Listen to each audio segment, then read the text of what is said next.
A question that was asked in the previous class was, can you elaborate on the reason why women are more likely than men to vote for Democratic candidates, while men are more likely to become supportive of Republicans? And I think this is a really important question, particularly as we're in an election year. The fall general campaign will certainly see a very hotly contested presidential campaign and election, along with a variety of other elections. And I think what we see is the idea of a gender gap play out in terms of voters' behavior. This data comes from the Center for American Women and Politics at Rutgers University. You can see the web address there at the bottom. And what this is doing is looking at presidential elections and looking at exit polls in particularly, and thinking about the idea of how do women vote democratically versus women voting Republican, men voting democratically, and men voting Republican. And we go back to 2000 and lead up to the last presidential election of 2016. Now in 2000, we saw a very distinctive gender gap in that women were voting 54% Democratic. Men, on the other hand, were voting 54% Republican. So that's kind of the classic definition of a gender gap, when one gender is voting a majority for one party, the other gender voting for the opposition. If you look at 2004, a little bit different. Men basically held the same in terms of looking at things, looking at their voting record, 55% to 44% Republican over Democratic. But women dropped from 54% Democratic down to 51% Democratic. Went up 4 percentage points Republican, 44 to 48. This is likely due to the issue of national security, and George W. Bush, after 9/11 in 2001, really had a lot of an advantage there. By the time you hit 2008, what we see is women swing much more Democratic, 56% voting Democratic, to men now being almost evenly and a little bit more Democratic, 49 to 48. This probably had to do with the issue of the economic recession in 2008, the George W. Bush administration, and the change that Barack Obama wanted to bring about. In 2012, we kind of see a classic again division, 55% of women voting Democratic to 52% of men voting Republican. And in the most recent presidential election, 2016, again a kind of almost mirror image going on of the 2000 and 2012 election, with the gender gap playing out very much so in terms of women voting Democratic, men voting Republican. Now, what causes this?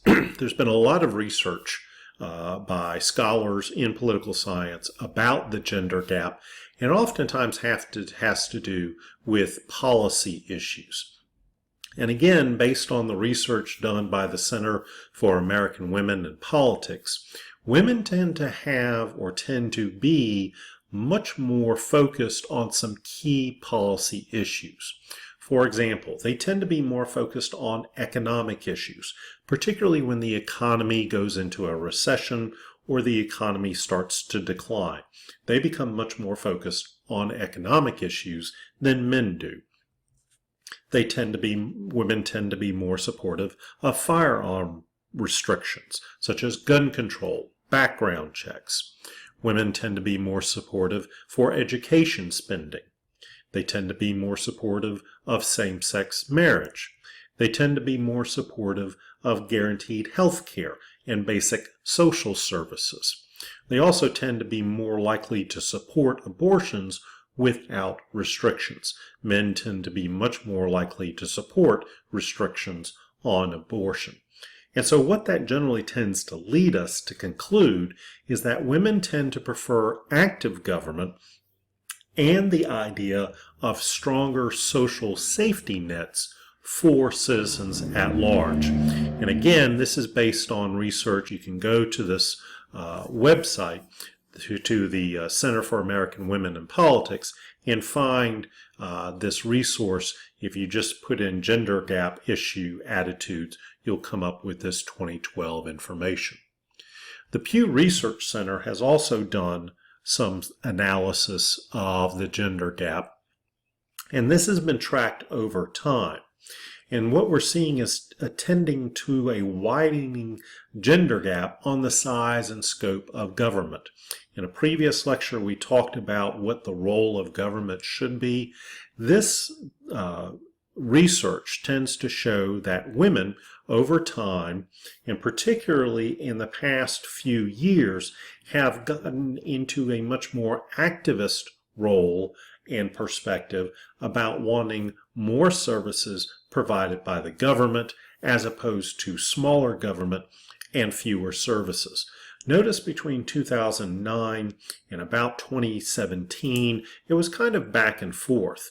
But over the past 3 to 4 years, what we have really seen is a kind of exponential growth in the division between women wanting more government and those who want fewer, as opposed to men who have been consistently much more about smaller government, fewer services, as opposed to bigger government, more services. And if you look here in 2019, 58 to 36 women preferring big government, it's almost identically opposite. 59% of men want smaller government, 37% want fewer services.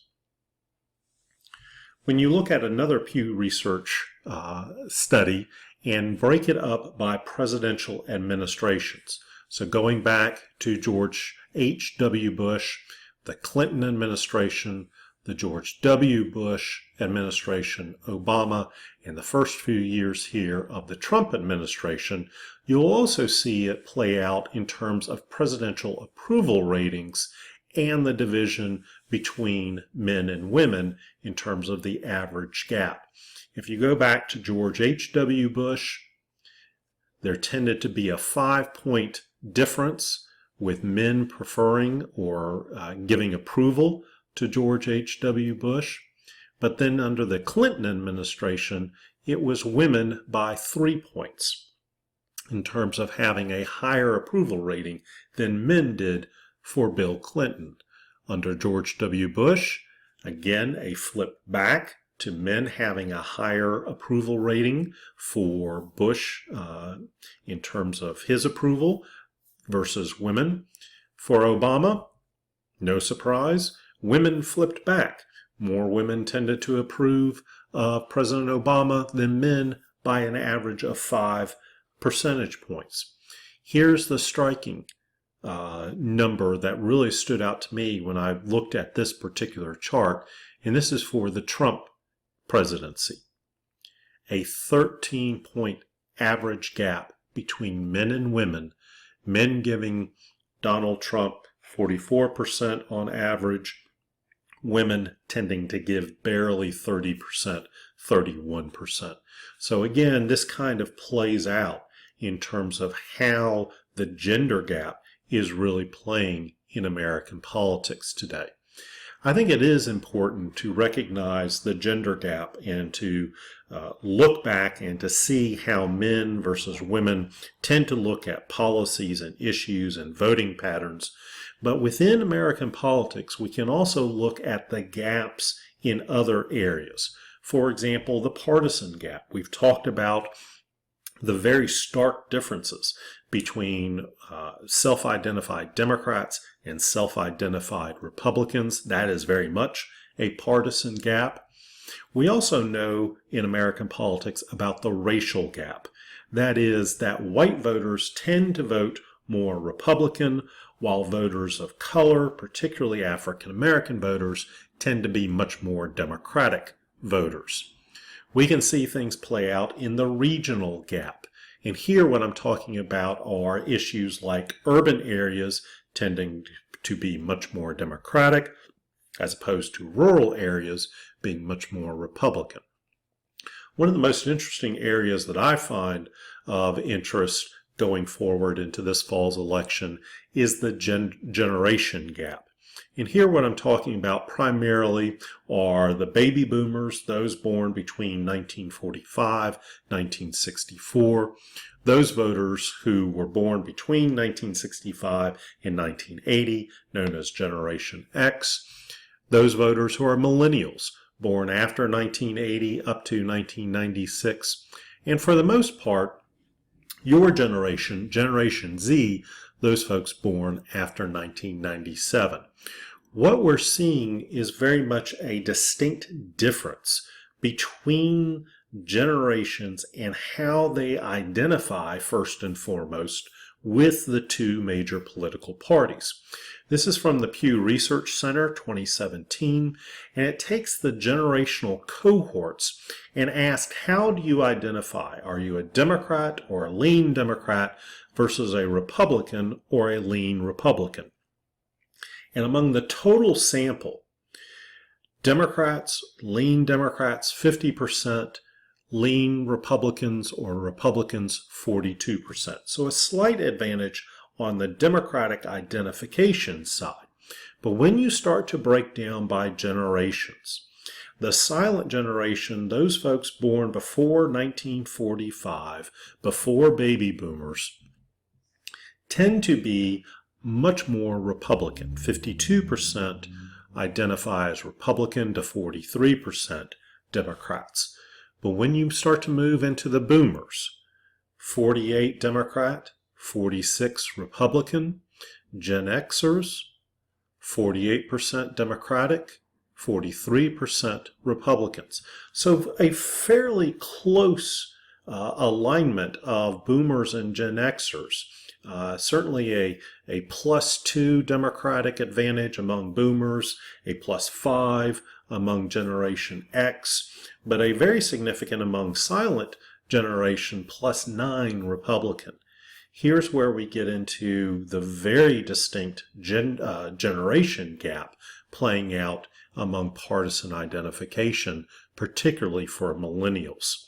Among lean Democratic identifiers among millennials, 59%, lean Republican, only 32%.